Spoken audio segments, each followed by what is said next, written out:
Praise the Lord, our Lord Jesus Christ, Yeshua, Yamashiach. All glory and praise and honor belongs to our Lord Jesus Christ, our Yeshua, Hamashiach, who's sitting on His throne on the heaven. Hallelujah. So, mga kapatid, natapos ako sa huling passage ko na kung saan ay nagbanggit ako ng mga ilang mga kasalanan na dapat ay ihingi ng tawad sa ating Panginoong Hesus. So, continue tayo sa Isaiah book pa din na kung saan ay mababasa pa rin natin ang ilang mga kasalanan na binanggit din dito sa book of Isaiah. So, dumako na tayo sa verse 29. Ito ay chapter 1 pa din.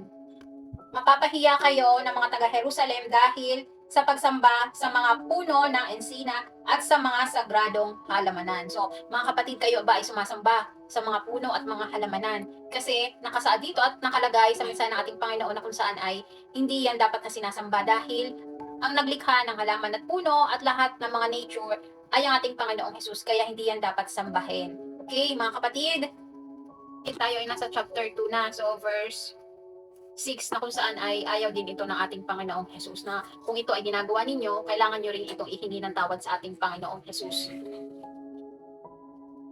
Chapter 2, verse 6. Totoong itinakwil ninyo, Panginoon, ang mga mamamayan ninyo ang lahi ni Jacob, dahil naniniwala sila sa mga pamahiing mula sa silangan at sa mga manghuhula gaya ng mga Filisteo. Sinusunod nila ang pag-uugali ng mga dayuhan. Isa ka rin ba sa mga sumusunod sa mga pamahiin? Kasi, di ba, yung mga namana pa natin sa ating mga kanunuan, di ba, meron nga dyan na bawal magwalis ng gabi. Meron pa dyan na bawal mag-nail cutter ng gabi, di ba? Yan ang mga pamahiin natin noon na kung saan ay minana pa natin sa ating mga kanunuan na hindi yan totoo, mga kapatid. Kasi walang ganyan na nakasulat dito sa Biblia na mensahe ng ating Panginoong Jesus.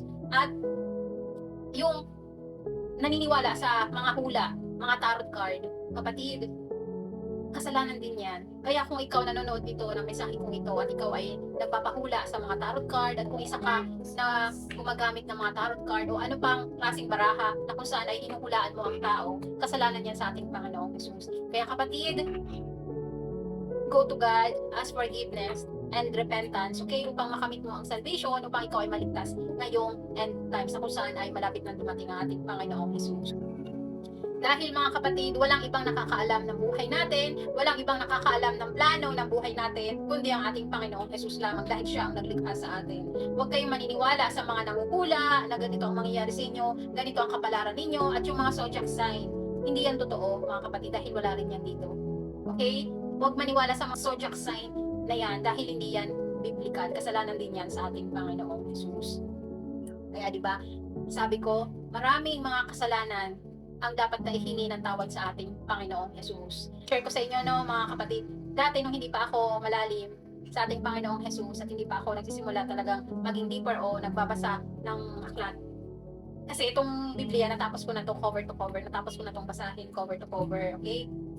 So, nanonood ako ng mga tarot card. Okay, nanonood ako sa, pag may nakikita ako, pinapanood ko yan. Tapos minsan nilalike ko pa siya. Hanggang sa aking naunawaan o pinaunawa sa akin ng banal na espiritu na hindi dapat yung paniwalaan. Kahit yung mga zodiac sign, naniniwala din ako dyan. Kaya marami rin na binago ang ating Panginoong Jesus, si Holy Spirit sa buhay ko. Marami akong sinurrender sa ating Panginoong Jesus. Marami akong hiningi ng tawad sa ating Panginoong Jesus.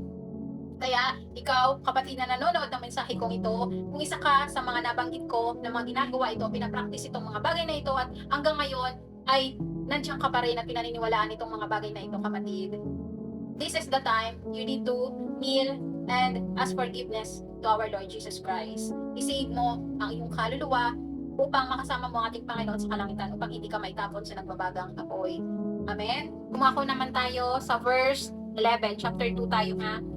Darating ang araw na tanging ang Panginoon lamang ang pupurihin, ibabagsak niya ang mayayabang at mga mapagmataas. 12. Sapagkat nagtakda ang Panginoong makapangyarihan ng araw kung kailan niya ibabagsak ang mga mayayabang at mapagmataas, at ang mga nag-aakalang sila'y makapangyarihan. Hallelujah. So, mga kapatid, may oras din talaga naktakda ang ating Panginoon para sa mga ganitong tao. Kaya kung halimbawa man na ikaw ay nasabihan ng hindi maganda at meron na mga taong nakapaligid sa iyo na ganito ang pag-uugali, kung meron mang ganitong tao kang na-encounter o sa paligid mo, hayaan mong kapatid, dahil may panahon ang ating Panginoon kung kailan sila parurusahan, dahil ito ang sinabi dito sa banal na Biblia. Kumbaga is lahat ng mga mapagmataas, mayayabang, may mga pride, okay, na inaapi ang mga kapwa, na hindi gumagawa ng kabutihan sa kapwa, yan ay kontrolado lahat ng ating Panginoong Hesus. Kumbaga is nakatakda silang maparusahan, okay, kasi nga malapit na dumating ang ating Panginoong Hesus, at kung hindi pa sila magsisi sa kanilang mga kasalanan, sila ay hahatulan sa pangalawang pagkakataon ng pagbabalik ng ating Panginoong Hesus. 27. Ibabagsak nga niya ang mayayabang at mga mapagmataas. Tanging ang Panginoon ang matataas sa araw na iyon, at tuluyan ng mawawala ang mga Diyos-Diyosan. Hallelujah. Mga kapatid, ito ay ang second coming na ating Panginoong Hesus, na kung saan ay talagang nakatakda na ang lahat hahatulan tayo base sa mga ginawa natin, at tuluyan nang mawawala ang mga Diyos-Diyosan na yan. Mapapahiya ang lahat ng mga sumasamba sa mga Diyos-Diyosan, mapapahiya ang mga lahat ng mga gumagawa ng kasalanan, mapapahiya ang mga gumagawa ng mga religious activity, lahat ng mga gumagawa ng hindi kaaya-aya sa paningin ng ating Panginoong Hesus, lahat sila ay mapapahiya. Darating ang araw na lahat ng mga ginagawa ninyong hindi kaaya-aya sa ating Panginoong Hesus ay mapapahiya kayong lahat. Katulad ng nakasulat dito sa chapter 1 verse 27. Mapapahiya kayo ng mga taga-Jerusalem dahil sa pagsamba ninyo sa mga puno ng ensina at sa mga sagradong halamanan. So, diba?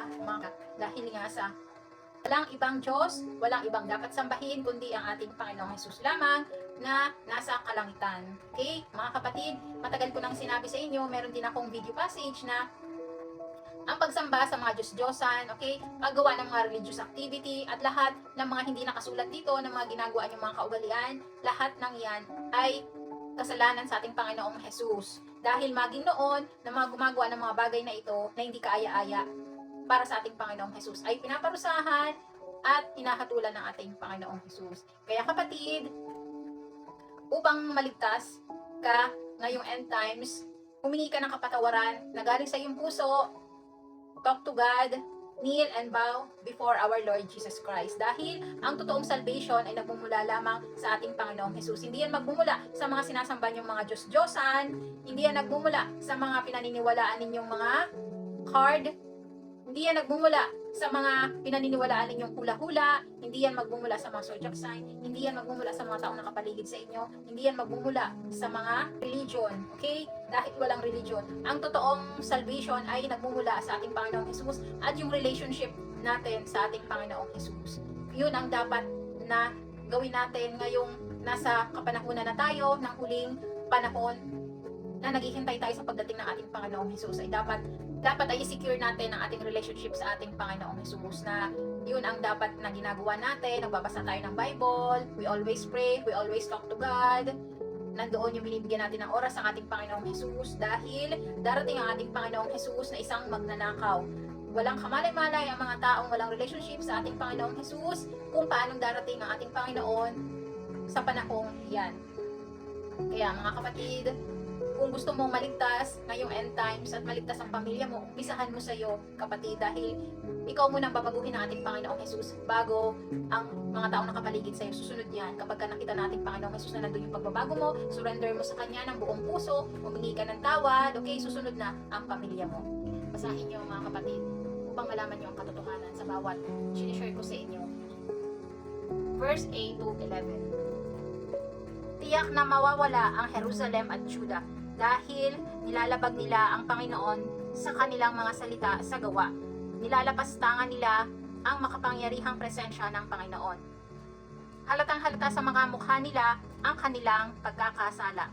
Hayagan silang gumagawa ng kasalanan tulad ng Sodom at Gomora. Hindi na nila ito itinatago. Nakakaawa sila. Sila na mismo ang nagpapahamak sa sarili nila. 10. Sabihin ninyo sa mga matuwid na mapapalad sila dahil aanihin nila ang bunga ng mabubuti nilang gawa. 11. Pero nakakaawa ang masasama dahil darating sa kanila ang kapahamakan, gagantihan sila ayon sa mga ginawa nila. Hallelujah, hallelujah. So mga kapatid, malinaw dito na nakasulat na malinaw na nakasulat dito na alam ng ating Panginoong Jesus ang mga pagkakasala ng bawat gumagawa ng mga kasamaan. Kaya sinabi niya dito kaya sinabi dito ng ating Panginoon na hayagan silang gumagawa ng kasalanan tulad ng Sodom at Gomora. Alam niyo ba, mga kapatid, ang kwento ng Sodom at Gomora? Sa mga nagbabasa na ng Bible at kung nakakapanood kayo sa ibang mga nag-share ng gospel, alam niyo na ang kwento ng Sodom at Gomora. Ang Sodom at Gomora, pinarusahan sila ng ating Panginoong Jesus. Sinunog talaga buong Sodom at Gomora. Walang natira sa kanilang lahat. Kita ng ating Panginoon na sobra na. Ang ginawa ng ating Panginoong Jesus sa Sodom at Gomora, sinunog niya ito lahat, walang natira, maging ang tao. Dahil nandito lahat ang klase ng mga kasalanan, lalong-lalo na doon sa nakikipag-relationship sa babae to babae, lalaki to lalaki. Ito yung sinasabi ko doon sa unang video ko na LGBTQ, na kung saan ay malaking kasalanan din sa mata ng ating Panginoong Jesus, na natutulad sila sa Sodom at Gomora. Okay? Sa isang araw, itatapik natin tong Sodom at Gomora. Kaya, sabi ng ating Panginoon, diba, natutulad sila sa Sodom at Gomora dahil ganito na ang panahon natin ngayon, hindi lang dito sa Pilipinas, maging sa ibang bansa. Meron pang organization na kung saan ay LGBTQ na ipinapatupad na yun ay hayagan, na pinapayagan nila yung gawain ganito, na yun ay ayaw ng ating Panginoong Jesus. Wala ba kayong takot sa ating Panginoong Jesus? Hindi ba kayo natatakot? Dahil gumagawa kayo ng mga bagay ng mga ganito? Ang mensaheng ito, kung napapanood mo itong video ito, at isa ka na gumagawa sa ganitong bagay na ito, para sa iyo ito, kapatid. Nandito ako bilang vessel ng ating Panginoong Jesus na magpapaalala sa inyong lahat dahil nakakalimot kayo mga kapatid. Dahil sa mga ginagawa ninyo yan, nanganganib ang buhay ninyo mga kapatid. Dahil maaaring maitapon kayo sa nagbabagang apoy. Gusto nyo ba yun? Pero ang mga gumagawa ng kabutihan, di ba binasa ko kanina, sabihin ninyo sa mga matutubig na mapalad dahil aanihin nila ang mga mabubuti nilang gawa. Subalit ang mga masasama, kung ano ang kanilang mga ginawa, ay darating sa kanila ang kapahamakan at sila ay gagantihan ayon sa mga ginawa nilang hindi magaganda sa mata ng ating Panginoong Jesus.